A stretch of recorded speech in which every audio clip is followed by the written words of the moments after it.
Many college students are on a tight budget. According to a study last year, 78% of undergrads reported negative impacts to their mental health due to financial stress, and 59% considered dropping out over it.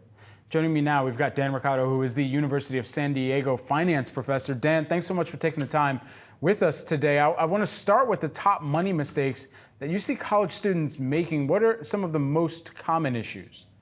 Yeah, hi, Brad. Thanks for having me. Plastic, right? Credit cards. They can be your best friend or your worst enemy, depending on how you use them. Unfortunately, for younger adults, we see them making lots of mistakes. They run those cards up right to the limit.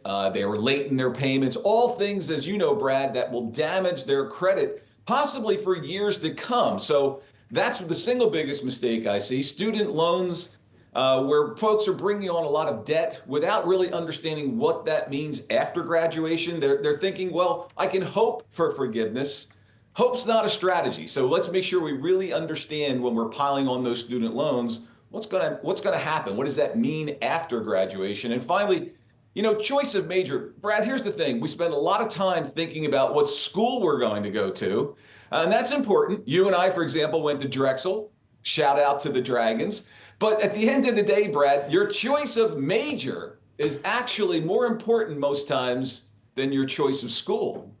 Yeah, absolutely. Look, you caught me off guard with the Drexel mention. You're absolutely right, though. Yes, you've got some tips to help college students make smart decisions with their money here. So what are some of those tips, and how can the students really make sure that they're managing money correctly during that experience?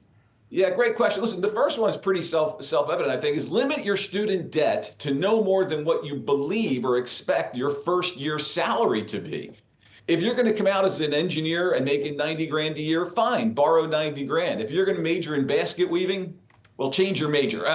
So prioritize emergency savings. At any age, let's make sure we have that rainy day fund.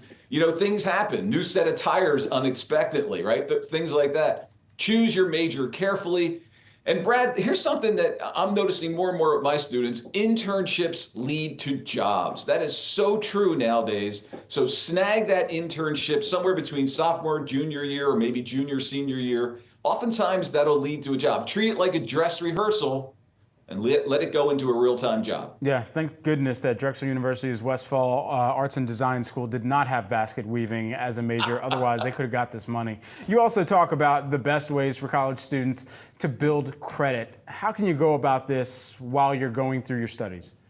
This can be tough, but there are tips. So number one, start with a store, what we call a retail card, Target or something like that. They tend to be easier to get, have lower limits. Can't get into too much trouble, build your credit from there. Move up to a student card. Most major banks offer a student card that, again, a lower limit, easier to qualify for.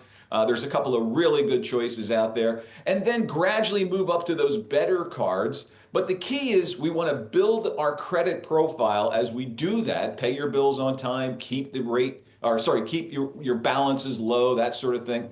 Avoid the minimum payment trap. Brad, if you owe 5 grand on your credit card at today's interest rates and you're only making minimum payments, it'll take you about 20 years to pay off that balance. So that pizza you got last night better be epic, because you're going to be paying for it for a really long time. You also have some tips for post-grad financial planning here. When you're about ready to walk across the stage and then you get hit with the aha moment, like, oh wait, I've got to pay back some of this, and I've got to make sure that I'm able to make sure that everything kind of comes to equilibrium with the job that I'm trying to get into as well.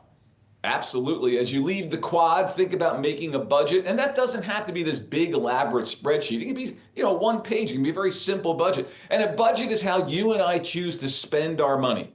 It's really a simple thing, right? Sign up for your 401k plan at work on day one. Don't delay. Time is on your side.